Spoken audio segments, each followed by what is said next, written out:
Hello everyone, welcome back to my channel. In today's video, we're going to talk about hash tables. So hash table is basically a data structure that is used to store key value pairs. Now why do we use hash table? There are many reasons, because it simplifies the search process. You can search any value quickly because there are keys for it. So let's read more about it. So hash table, they map keys to values. They store key value pairs together. Now they are similar to hash map, but it is synchronized.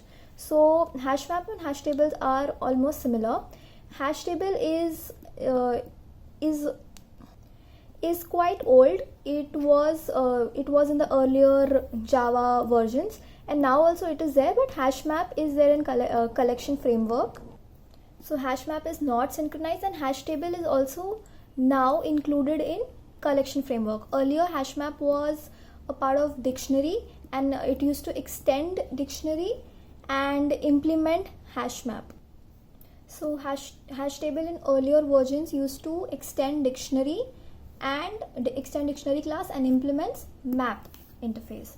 So we specify key value, then key is hashed, and then resulting hash code is used as the index at which the value is stored.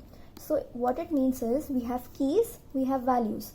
The key, there are different key values. You need to remember one thing in hash table, that null keys are not allowed, but in hash maps null keys are allowed. In hash table null keys are not allowed. So what happens in hash table is hashing is used. Now what is hashing? We'll understand that later.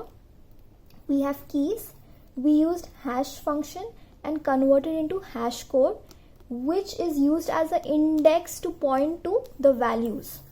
Now I'll explain it better. One second. Now for example, you have keys A, B, C, and you want the corresponding values. So the keys can be anything, okay? 1, 2, 3, they can be strings, they can be integers, they can be anything. So A, B, C, these are the keys, and you want the value to be something like this: A, B, C, P, Q, R, something of that sort. Mumbai, Delhi, something of that sort. So what hash table does is, now it has key values A, B, C. Then there is something called as hash function. Okay. So we add the we input the keys in hash function. We get hash codes. What do we get? Hash codes. And hash codes are like index, like 0, 1, 2, anything. These hash codes are then used as index, okay, like in array we have, okay. So these indexes will have values. So suppose this one has the value PQR, this one has Mumbai, this one is Delhi. So key value pairs, so there are keys, then we import it into hash function, we get hash codes, and those are used as indexes, and then those are mapped to values. So key value pairs. And this, since we are using indexing, since we are using hashing, the process of searching is quite fast, and hence hash table is used. Now this is a part of collection framework. As I already said, now it is included in the collection framework, and null key is not allowed. Let's read this part again. We specify key value, then key is hashed using hash function, and the resulting hash code is used as index at which the value is stored. Okay, this is similar to array. You can also call this as bucket. Okay, now in Java, this is how you initialize a hash table. So hash table, integer comma string. This is the data type for key, this is the data type for value. So key, value, whatever name you want to give the hash table, is equal to new hash table, like this. So basically you are initializing it. You're creating an object of it, which is TB. Now TB dot put whatever key and value pairs you want to input. So 100 is one key, then ABC, 101 is the key, PQR is the value, 102 is key, XYZ is value. Now there are many inbuilt methods for this particular class. So tb.put is to input key and value pairs. tb.remove is to remove a particular key. Okay, now what is hashing? Let's understand what is hashing. So hashing is a technique that is used to uniquely identify a specific object from a group of similar objects. So this is hashing only when we are converting this into indexes.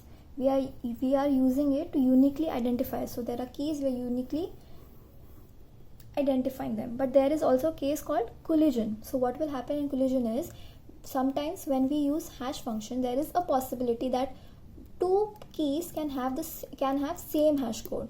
So for that also the hash function has to take care of it as well. So yes, so hashing is the process of creating a unique identifier, and good hash functions minimize probability of collision. So as I already said, there is a possibility of collision. So a good hash function is the one which will reduce the probability of collisions. So the time complexity which hash table provide us with is big O of 1. So they speed up things, insertions, searching, deletion, everything is quick since hashing is being used, and compared to arrays. As we know, the complexity for arrays is big O of n. So if there are n elements, and if you want to search a particular element in the array, and if you're considering the worst case scenario, you have to go through each and every element, and hence it is big O of n. But in case of hash tables, all you need is just use get key, get value, and then you put the value of key. You will quickly get the value. So the complexity is big O of 1.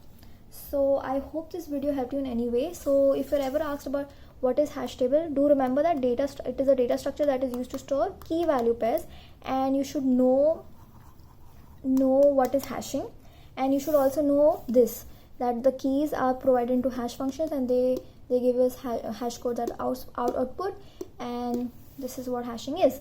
And you need to know the time complexity, and I think you're good to go. So I have more such videos on my channel. You should check out the playlist. So if this video helped you in any way, don't forget to like, share and comment, and don't forget to subscribe to my channel. Thank you so much. Bye.